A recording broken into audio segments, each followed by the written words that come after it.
ہی مذہب کی تعلیم کے لیے منعقد کی گئی، جب اسی میں مذہب کہیں نظر نہیں آ رہا ہے، آپ مجھے بتائیں، آپ کی محبتوں کو میں کروڑوں سلام کرتا ہوں، لیکن ایک عالم دین اللہ رسول کے فرمان بیان کریں، پھر اس کے بعد کوئی بیچ میں سے چلائے، کوئی آواز لگائے، کوئی یہ کرے۔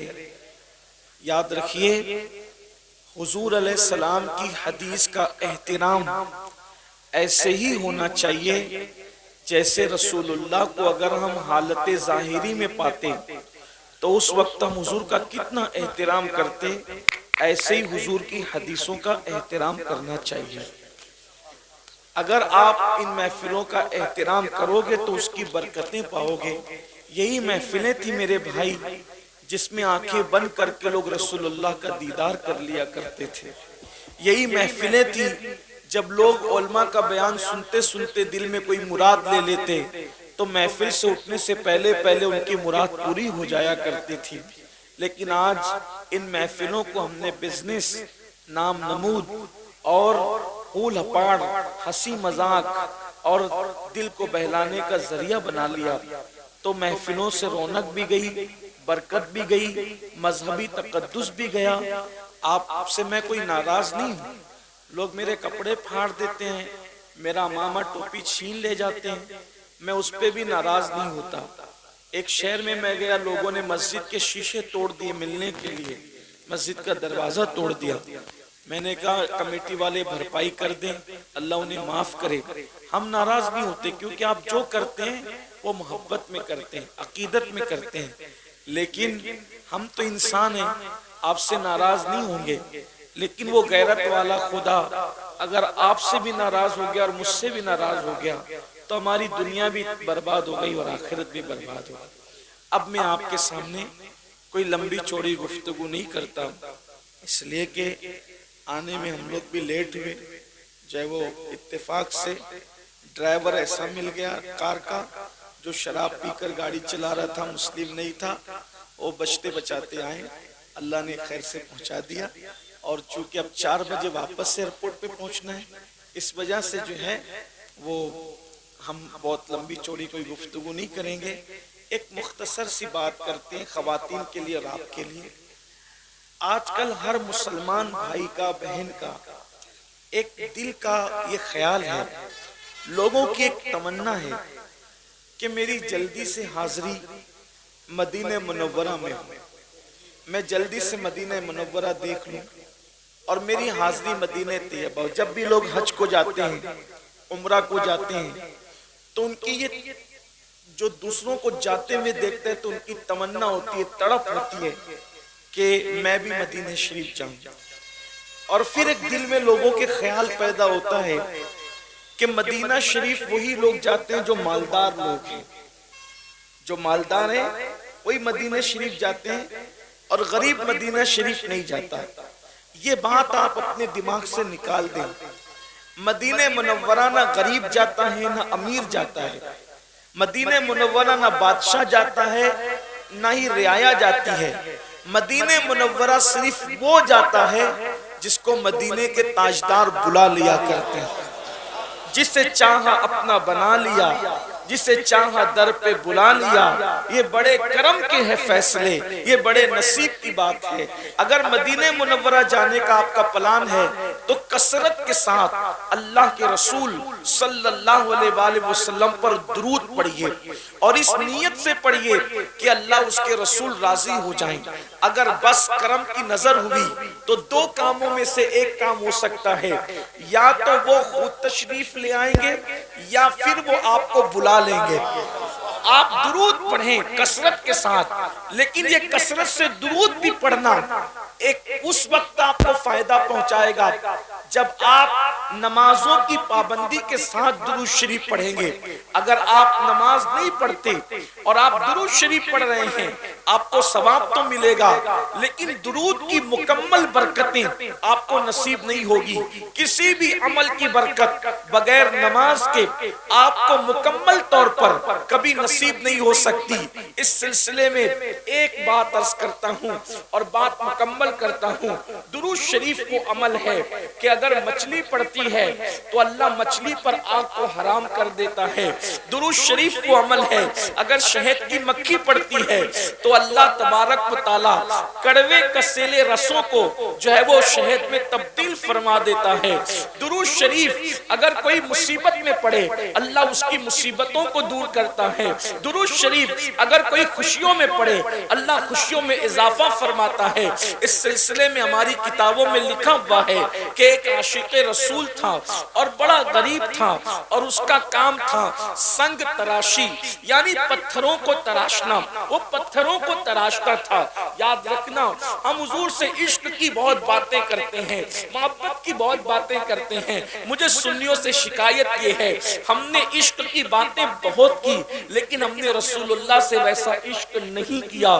جیسی ہم نے باتیں کی, جیسے نعرے لگائے, ویسے ہم نے حضور سے عشق نہیں کیا, حضور سے ویسی محبت نہیں کی. میرے بھائی جو جس سے عشق کرتا ہے وہ ہر دم اس کا ذکر کرتا ہے, جو جس سے عشق کرتا ہے وہ ہر دم اس کو یاد رکھتا ہے, جو جس سے عشق کرتا ہے وہ اس پر مر مٹنے کا جذبہ رکھتا ہے. ارے نادان کبھی پتنگوں سے ہی سیکھ لیا ہوتا. ایک پتنگے جب بھی جنگل کے اندر آگ جلتی ہے پتنگے اپنی جان کو نہیں دیکھتے بلکہ وہ آگ پر اپنی جان کو قربان کر کے بتاتے ہیں. عشق ایسا ہے جو بچنا نہیں بلکہ جلنا چاہتا ہے, جو جینا نہیں بلکہ مرنا چاہتا ہے. اللہ اکبر. ہمارا حال یہ ہے ہم ہیروز کی تصویریں اپنے موبائل کے اسکرین پر بھی رکھیں, ہم گانوں کی ٹون اپنی رنگ ٹون پر لگا کر بھی رکھیں, ہم کپڑے چلنا پھرنا بولنا اسٹائل پوری زندگی کا سارا لائف اسٹائل جو ہے وہ ہیرو کے کرکٹر کے انداز میں کریں اور دعویٰ کریں عشق مصطفیٰ کا, دعویٰ کریں محبت رسول کا. نہیں نہیں, یاد رکھنا اگر آپ عاشق بن جائیں گے عاشق تو اللہ اکبر بہت سے ایسے عالم ہوں گے جن کو عشق نصیب نہیں ہے ان سے بھی آپ آگے بڑھ جائیں گے. بہت سے ایسے عبادت گزار ہوں گے جن کے پاس عشق نہیں ہے ان سے بھی آپ آگے بڑھ جائیں گے. بہت سے ایسے حاجی ہوں گے جن کے پاس عشق نہیں ہے ان سے بھی آپ آگے بڑھ جائیں گے. اس لیے کہ عشق وہاں لے جاتا ہے جہاں فرشتوں کے پر بھی تھکتے نظر آتے ہیں. اللہ اکبر. عشق وہ چیز ہے. تو ایک عاشق رسول تھا, غریب تھا, مفلس تھا, سنگ تراشی یعنی پتھروں کو تراشنا اس کا کام تھا. اللہ اکبر. یہ بھی یاد رکھنا جب کوئی میرے آقا پر درود پڑھتا ہے تو آقا کریم اس کے درود کو جو عشق کے ساتھ محبت اور عقیدت کے ساتھ پڑھتا ہے آقا فرماتے صلی اللہ علیہ وآلہ وسلم کہ جو محبت اور عشق میں ڈوب کر مجھ پہ درود پڑھتا ہے اس کا درود میں خود سنا کرتا ہوں, اور جو ایسی روا روی میں پڑھتا ہے اس کا درود فرشتے لا کر مجھے پہنچاتے ہیں اور کہتے ہیں یا رسول اللہ فلاں ابن فلاں یعنی باپ کے نام کے ساتھ وہ درود پہنچتا ہے. روا روی میں پڑھا تو فرشتہ پہنچاتا ہے اور عشق میں ڈوب کے پڑھا تو خود تیری آواز مصطفیٰ جان رحمت کے کانوں تک پہنچتی ہے. اللہ اکبر. بڑا عمل ہے درود, بہت بڑا عمل ہے درود. درود کبھی مردود نہیں ہے اور درود پڑھنے والا بھی کبھی مردود نہیں ہے. جو کثرت سے درود پڑھتا ہے مرنے کے بعد اس کا کفن بھی میلا نہیں ہوتا, اس کے جسم کو قبر کی مٹی نہیں کھاتی. یہ درود بہت بڑی چیز ہے. بچے کو درود کی کثرت کروا دو, خود بھی اٹھتے بیٹھتے چلتے پھرتے وضو بے وضو درود شریف پڑھتے رہو. با وضو پڑھو تو مقدر کی معراج ہے, لیکن اگر کبھی وضو سنبھال نہ سکو اور کسی وجہ سے بے وضو پڑھنا چاہے تو بے وضو بھی درود پڑھنے کی اجازت ہے. بہنوں سے بھی کہتا ہوں اگر اپنے بچوں کو نیک دیکھنا چاہتی ہو تو جب تم کھانا بنایا کرو تو درود شریف پڑھتے ہوئے بنایا کرو. اگر چاہتی ہو کہ تمہارے شوہر کے دل میں تمہاری محبت پیدا ہو جائے تو درود شریف پڑھتے ہوئے کھانا بنایا کرو. اس سے بڑا تعویذ کوئی نہیں ہے. ہر درد کی دوا ہے صلی علی محمد, تعویذ ہر بلا ہے صلی علی محمد. اللہ اکبر. تو وہ سنگ تراش تھا, پتھروں کو تراشتا تھا. درود شریف کی ایک مقبول کتاب ہے, مقبول ترین کتاب جس کو دلائل الخیرات شریف کہتے ہیں. وہ اس کے 7 باب ہے، اس کے 7 چیپٹر ہیں، اور اس نے، اس سنگ تراش نے، اس پتھر تراش نے، پتھروں کو تراشنے والے اس بندے نے پوری دلائل الخیرات شریف کو حفظ کر رکھی تھی، زبانی یاد کر رکھی تھی، اور جب بھی وہ پتھر تراشنے کا کام شروع کرتا تو پہلے دلائل الخیرات کا ایک چیپٹر، ایک سبق، ایک باب وہ پڑھ لیا کرتا، یعنی پہلے درود پڑھتا بعد میں کام کرتا، پہلے درود پڑھتا بعد میں کام کرتا، اور ہر دن اس کی تمنا رہتی کبھی تو بلاوا آئے گا، کبھی تو آقا طلب فرمائیں گے، کبھی تو آقا بلائیں گے، نہ کوئی ساز ہے، نہ کوئی سامان ہے، نہ کوئی اسباب ہے، کچھ بھی نہیں ہے، بس ایک عشق کی تڑپ ہے کہ حضور کبھی تو بلائیں گے، بنے گا جانے کا پھر بہانہ، کہے گا آ کر کوئی دیوانہ، چلو دیوانو تمہیں مدینے، مدینے والے بلا رہے ہیں، اللہ اکبر۔ جب تڑپ سچی ہوتی ہے تو پھر کرم ہوتا ہے۔ ایک رات اس کو میرے آقا کی یاد آئی اور روتے روتے وہ سو گیا، جب سویا تو اس کی آنکھ جب بند ہوئی، دل کی آنکھیں بیدار ہوئی، اس نے کیا دیکھا؟ مقدر بیدار ہوا، وقت بیدار ہوا، اور اس نے کیا دیکھا کہ گنبد خضرا ہے، نورانی تخت بچھا ہے، سنہری جالیاں ہیں، اور اس تخت کے اوپر آمینہ کے لال، عبداللہ کے لخت جگر، خسرو خوباں، معصوم آمنہ، سید العالمین، قائد المرسلین، دانائے سبل، مولائے کل، ختم الرسل، صاحب قرآن، طٰہٰ و یاسین، مزمل و مدثر، غیب دا نبی، عالم ما کان و ما یکون، امام المرسلین، خاتم النبیین، سید العالمین، شفیع المذنبین، یعنی ہم سب کے آقا و مولا محمد الرسول اللہ، ارواحنا فدا صلی اللہ علیہ وآلہ وسلم ایک تخت پر جلوگر ہے، اور تخت پر بیٹھے بیٹھے اللہ کے رسول فرماتے ہیں تم مدینے آؤ، سرکار خود دعوت دے رہے ہیں تم مدینے آؤ، اور یہ دیکھو یہ میرے گنبد کا ایک کنگرا ٹوٹ گیا ہے، اس کو تم اپنے ہاتھ سے آ کر کے تعمیر کرو۔ ہائے ہائے، دنیا میں معماروں کی کمی تو نہ تھی، لیکن حضور نے کس کا انتخاب کیا؟ جو حضور کا عاشق تھا اس کا انتخاب کیا، اور پھر اس جوان کو سرکار نے فرمایا تمہیں مدینہ منورہ آنا ہے، اور حضور نے کہا کہ یہ کنگرا تعمیر کرنا ہے۔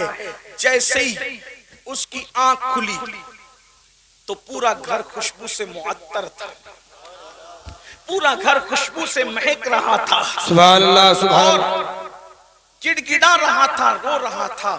حضور نے بلایا ہے، نہ پیسے ہے، نہ مال ہے، نہ ساز ہے، نہ سامان ہے، نہ اسباب ہے، کچھ بھی نہیں۔ آقا نے کہا کہ تمہیں آنا ہے، اور وہ بندہ عاشق سچا ہوتا ہے، یقین اس کا مضبوط ہوتا ہے۔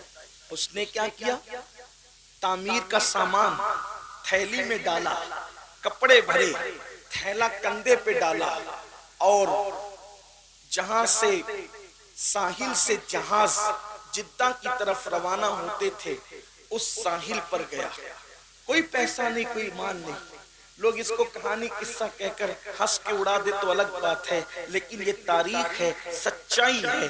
جب وہ ساحل سمندر پہ پہنچا تو دیکھا ایک بہت بڑا جہاز جدہ کے لیے جانے والا ہے، اور ملاح کیپٹن جو ہے، اللہ اکبر، کپتان پوری کوشش کر رہا ہے جہاز کو آگے بڑھانے کی، لیکن جہاز آگے بڑھتا نہیں، جہاز آگے نہیں بڑھتا۔ کپتان نے کہا ہو سکتا ہے اس میں اللہ رسول کی کوئی خاص مرضی ہو۔ جب کپتان نے ادھر ادھر نظر گھمائی تو دیکھا کہ بکھرے ہوئے بال، پھٹے پرانے کپڑے، چہرے کا اڑا اڑا رنگ، اور آنکھوں میں آنسو، ایک دیوانہ ساحل پر ادھر ادھر چلتا نظر آ رہا ہے۔ اس کو آواز دی، کہاں کا ارادہ ہے؟ کہا مدینے جانا ہے۔ ٹکٹ کچھ نہیں، حضور نے بلایا جانا ہے، آؤ بیٹھو۔ جیسے کشتی میں بٹھایا، کشتی چل پڑی۔ اب سب کا کوئی نہ کوئی معلم تھا، سب کا کوئی نہ کوئی میزبان تھا۔ اب یہ بندہ سوچ رہا ہے میں جدہ اتروں گا تو جاؤں گا کہاں، کیونکہ سب کو تو معلم لے جائے گا، کیونکہ سب نے پہلے سے سب سیٹ کر رکھا ہے، منصوبہ بنا رکھا ہے، لیکن میں تو اچانک آیا، مجھے کون لے جائے گا۔ لیکن جب جدہ کے ساحل پر یہ اترا تو اس کی حیرت کی انتہا نہ رہی کہ کسی کو معلم لینے آئے تھے، کسی کو رشتہ دار لینے آئے تھے، لیکن اس کو مدینے کا گورنر لینے کے لیے آیا تھا۔ تم فلاں؟ ہاں میں فلاں، لیکن تم کون؟ میں مدینہ منورہ کا گورنر ہوں اور تمہیں لینے آیا۔ تم کیوں لینے آئے؟ تمہیں کیسے پتا چلا کہ میں مدینے جانے والا ہوں؟ تو کہا رات خواب میں مصطفیٰ جان رحمت کا دیدار ہوا اور فرمایا کیا تم مجھے اپنا مہمان بنانا چاہتا ہے؟ کیا تم میری میزبانی کرنا چاہتا ہے؟ جی یا رسول اللہ، میں تو آپ کے صدیوں بعد پیدا ہوا آقا، لیکن میں آپ کی ضرور مہمانی کرنا چاہتا ہوں۔ فرمایا ہند سے میرا ایک عاشق آ رہا ہے، اگر تو اس کی خدمت کرے گا تو گویا کہ تو نے میری خدمت کر لی ہے، اس لیے میں تمہیں لینے کے لیے آیا ہوں۔ اللہ اکبر۔ پھر جدہ سے یہ قافلہ مدینہ منورہ پہنچا۔ اس عاشق نے کہا، لوگوں نے، کسی نے کہا کھانا کھا لو، کسی نے کہا کپڑے بدل لو، کسی نے کہا یہ کر لو، کسی نے کہا وہ کر لو۔ اس نے کہا میں نے کچھ نہیں کرنا، میں تو جس کام سے آیا ہوں وہی کام کرنا ہے۔ اور عاشق غسل کر کے جب آقا کی جالیوں کے سامنے گیا تو عرض کیا یا رسول اللہ، پہلے تو آپ پر سلام ہو، اور دوسرا یہ سرکار سب آتے ہیں، اہتمام سے آتے ہیں اور پیسے خرچ کر کے آتے ہیں، انتظامات سے آتے ہیں، لیکن یا رسول اللہ میں تو خالص آپ کے بلاوے پر آیا ہوں، اور آنے والا کوئی نہ کوئی مراد لے کر آتا ہے، میری مراد بس اتنی ہے، گر پڑ کے یہاں پہنچا، مر مر کے تمہیں پایا، چھوٹے نہ یا رسول اللہ سنگے درے جانانا۔ آقا جب بلایا ہے اب کبھی واپس مت بھیجنا، بس اتنا منہ ہی منہ میں کہا۔ ان کا در تو وہ در ہے کہ میرے کریم سے گر قطرہ کسی نے مانگا، دریا بہا دیے ہیں، در بے بہا دیے ہیں، کون دیتا ہے؟ دینے کو منہ چاہیے، دینے والا ہے سچا ہمارا نبی، قربان میں ان کی بخشش کے، مقصد بھی زباں پر آیا نہیں، قربان میں ان کی بخشش کے، مقصد بھی زباں پر آیا نہیں، بن مانگے دیا اور اتنا دیا دامن میں ہمارے سمایا نہیں۔ اللہ اکبر۔ میرے آقا سے انہوں نے عرض کی آقا بلایا ہے لیکن اب یہاں سے واپس مت بھیجنا، یہی رہنے کے لیے آیا ہوں۔ اور پھر گورنر مدینہ سے کہا کنگرہ تعمیر کرنے کے لیے بلایا ہے، میں اب اوپر جا سکتا ہوں؟ اور کمر میں رسی باندھی گئی، وہ اوپر چڑھ کر کے گئے، کنگرہ تعمیر کیا۔ تعمیر کرنے کے بعد لوگ باتیں کر رہے تھے، اس عاشق کو حضور نے بلایا ہے، جب یہ نیچے آئے گا ہم اپنے گھر لے جائیں گے، دعائیں کروائیں گے، یہ کریں گے، وہ کریں گے، وہ کریں گے۔ لیکن وہ کنگرہ تعمیر کر کے گنبد سے چمٹ گیا اور زار زار رونے لگا، اور تھوڑی دیر میں اس کی گردن ڈھلک گئی۔ لوگوں نے کہا نیچے آؤ بھائی، کام ہو گیا، نیچے آؤ، نیچے آؤ، ہو گیا کام، نیچے آؤ۔ لیکن وہ سنتا کس کی؟ مدینے کے گورنر نے جب اوپر کسی کو چڑھایا بلا کر کے لاؤ تو کیا دیکھا کہ گنبد خضرا پر وہ اپنی جان کو قربان کر چکا تھا۔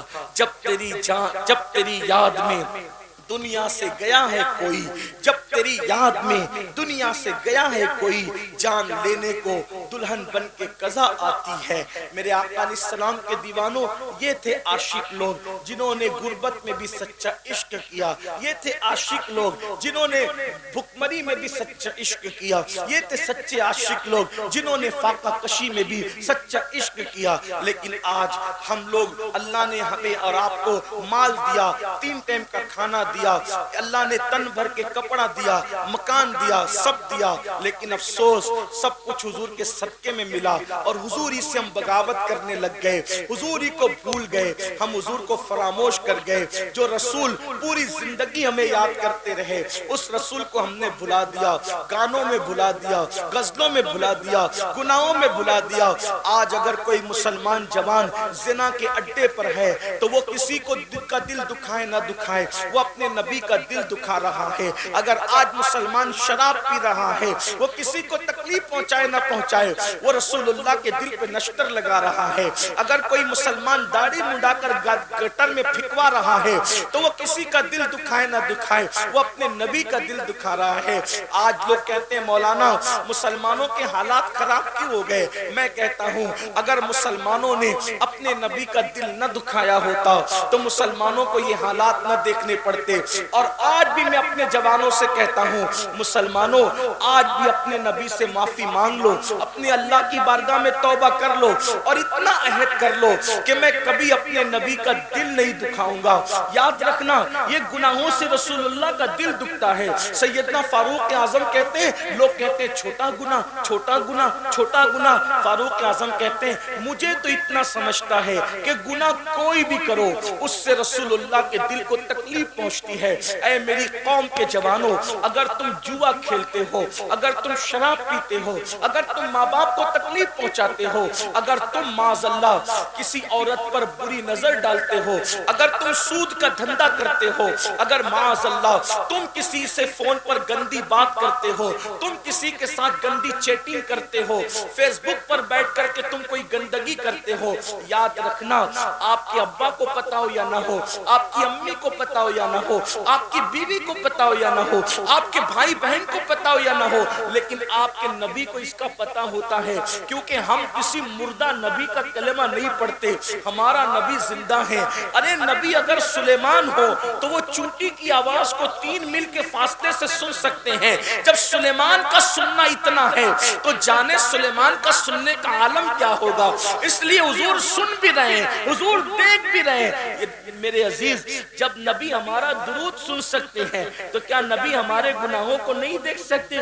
پھر حضور کو تکلیف نہیں پہنچتی؟ اور قبر میں ایک عام مسلمان کو بھی تکلیف پہنچانا اتنا بڑا گناہ ہے کہ جو کسی مسلمان کی قبر کے قریب سے چپل بجاتے ہوئے گزر جائے تو اس سے مردے کو تکلیف پہنچتی ہے اور اس کے لیے عذاب اور وعید ہے. تو جو اپنے گناہوں سے رسول اللہ کو جو اللہ کی مخلوق میں سب سے بہتر ہو اگر ان کو تکلیف پہنچائے تو یہ امت عزت کیسے پائے گی, یہ امت وقار کیسے پائے گی, یہ امت شان و شوکت کیسے پائے گی. میرے عزیز آج آپ کہتے ہو نا کہ لوگ ہمیں کاٹ رہے ہیں, ایک ہی بات کہتا ہوں, ایک بات توجہ کرنا, بات مکمل کرتا ہوں. ایک بات, لوگ ہمیں کاٹ رہے ہیں, ہم کٹ رہے ہیں. ٹھیک, کیوں کٹ رہے ہیں؟ آسان زبان میں آپ کو بتاتا ہوں. اللہ کے رسول نے احد کے میدان میں چند صحابہ کو کہا تم اس پہاڑ پہ کھڑے رہنا جب تک میں نہ کہوں تم نیچے مت آنا. توجہ کرنا, جو سمجھدار جوان ہے ان کی میں توجہ چاہتا ہوں, جو دھینگا مستی کرنے میں تو ان سے کوئی بات ہی نہیں کر رہا ہوں, لیکن جو واقعی سن کر کچھ سیکھنے اور عمل کرنے آئے ہیں ان کی خاص توجہ. میں کہتا ہوں تقریریں 2 گھنٹے کی 3 گھنٹے کی ہو اپنا معاملہ, لیکن اگر ایک بھی بات آپ کے دماغ میں اتر گئی تو وہ 3 4 5 گھنٹے کی تقریر سے بہتر ایک ہی بات ہے. ہمیں لوگ کاٹتے کیوں ہیں, ہم کیوں کٹ رہے, پوری دنیا میں کیوں کٹ رہے ہم؟ اللہ کے رسول نے اپنے صحابہ سے کہا, چند صحابہ سے, یہ جبل روما ہے اس پر کھڑے ہو جاؤ, جب تک میں نہ کہوں تم اترنا نہیں. اگر تم دیکھو کہ ہم گاجر مولی کی طرح کٹ رہے تو بھی مت اترنا, اور اگر تم دیکھو کہ ہم مال غنیمت اکٹھا کر رہے ہیں تو بھی مت اترنا. ٹھیک, احد کی جنگ شروع ہوئی, تھوڑی دیر میں مسلمانوں نے کافروں کے ایسے چھکے چھڑائے کہ وہ سر پہ پیر رکھ کے سرپٹ بھاگے, اپنی عورتوں کو, اپنا مال, اپنے اونٹنی, اپنی سواری سب چھوڑ کے بھاگے. اب توجہ کرنا, جب وہ سب چھوڑ کر کے بھاگے تو جن کو رسول اللہ نے پہاڑ پہ کھڑا کیا تھا ان میں ہو گیا اختلاف. کچھ نے کہا کہ نیچے اترو, جنگ ختم ہو گئی. کچھ نے کہا اللہ کے رسول نے جب منع کیا کہ جب تک میں نہ کہوں نیچے مت اترنا, تو انہوں نے کیا کہا, حضور نے یہ میں نہ کہوں کی بات جب تک جنگ جاری ہے تب تک کے لیے کہا تھا, جنگ ختم ہو گئی اب اوپر رکنے کا مطلب کیا؟ تو دوسرے گروپ نے کہا, کیا کہا کہ بھئی جنگ جاری اور جنگ ختم سے ہم کو کوئی مطلب نہیں, جب ہمارے نبی نے کہہ دیا کہ جب تک میں نہ کہوں نیچے مت آنا تو ہم نہیں جائیں گے. انہوں نے کہا یہ حکم صرف جنگ تک تھا, جنگ ختم ہو چکی ہے. یعنی وہ گناہ بھی نہیں ہے, وہ خطا بھی نہیں ہے ان کی, مگر ان کو حضور کا قول سمجھنے میں کچھ مغالطہ ہوا, اتنا ہی کہہ سکتے ہیں. نہ وہ گناہ نہ خطا ہے. اور پھر ان کی بڑی تعداد نیچے آ گئی جن کو رسول اللہ نے کہا تھا پہاڑ سے مت اترنا, مگر ان کی بڑی تعداد نیچے آ گئی. اور ایک چھوٹی سی تعداد انہوں نے کہا جب تک حضور نہیں کہیں گے ہم یہی رہیں گے. کیا ہوا؟ جو بھاگ رہے تھے سرپٹ, سروں پہ پیر رکھ کر کے, بیویاں چھوڑ کے, اونٹنیاں چھوڑ کے, گھوڑے چھوڑ کے جو بھاگ رہے تھے, انہوں نے جب وہ پہاڑ خالی دیکھا پلٹ کے حملہ کر دیا. اور جب پلٹ کے حملہ کیا تو احد کے میدان میں 70 مسلمان شہید ہوئے. کتنے مسلمان کٹے؟ 70. امیر حمزہ, مصعب بن عمیر, عبداللہ ابن جہش, حضرت شماس, حضرت حنزلہ, حضرت اسود. کتنے؟ 70 صحابہ. اور ان میں سے کسی کا کلیجہ نکال کے چبایا گیا, کسی کے کان کاٹے گئے, کسی کی ناک کاٹی گئی. آپ مجھے بتائیں اگر 15-20 صحابہ صرف رسول اللہ کے فرمان کو سمجھنے میں مغالطہ ہو جائے, بہت احتیاط سے بات کر رہا ہوں میرے مسلک کی رعایت کرتے ہوئے, کیونکہ میرا پورا مسلک مسلک ادب ہے اور میرے نبی کے ہر صحابی کا احترام ہم پہ فرض ہے, اس لیے توجہ کرنا. 15-20 اصحاب رسول فرمان رسالت کے سمجھنے میں اگر کچھ ذہن میں عجیب سا معاملہ ہو جائے اور حضور نے کہا مت اترنا اور وہ اتر جائیں, تو کتنے لوگ کٹتے ہیں, کتنے لوگوں کا خون بہتا ہے, کتنی فیملیاں اجڑتی ہے, کتنے گھروں کے بچے یتیم ہوتے ہیں؟ 70. اگر ایک فرمان پر 15-20 لوگ عمل نہ کرے تو 70 گردنیں کٹتی ہیں. اور جہاں پر پوری امت نافرمان ہو جائے, پوری امت, اور وہاں تو فرمان کو سمجھنے میں مغالطہ ہو رہا تھا, نافرمانی نہیں تھی, خطا نہیں تھی, حضور کے ساتھ جفا نہیں تھی. یہاں تو رسول اللہ نے جن باتوں کو کھول کھول کر کے بیان کیا کہ یہ مت کرنا, یہ مت کرنا, یہ مت کرنا, کروڑوں لوگ وہی سب کچھ کر رہے ہیں, تو کیا کٹو گے نہیں, مرو گے نہیں؟ اس امت پر کبھی بھی زوال نہ آتا اگر یہ امت رسول اللہ کے ساتھ وفا کرتی. ہم نے جرائم کیے, بتاؤ کس مسلمان کو پتہ نہیں زنا کرنا حرام ہے؟ اتنے بھولے ہو گئے مسلمان. کس مسلمان کو پتہ نہیں کیا گناہ ہے کیا نیکی ہے؟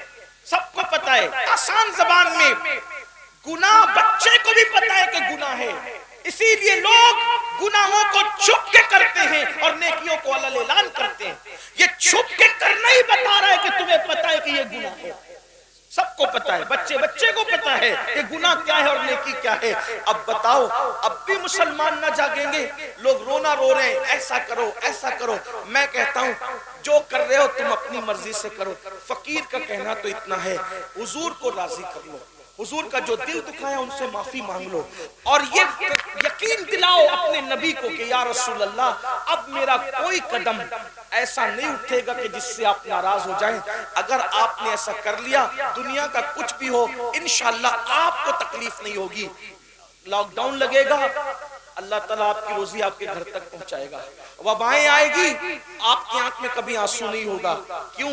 اس لیے کہ ایک بار حضور کو راضی کر کے دیکھو, حضور کو راضی کرنے کا مزہ کیا ہے, حضور کو راضی کرنے کا لطف کیا ہے, حضور کو خوش کرنے پر انعامات کی برسات کیسے ہوتی ہے. نادان ہے مسلمانوں کو نہیں پتا.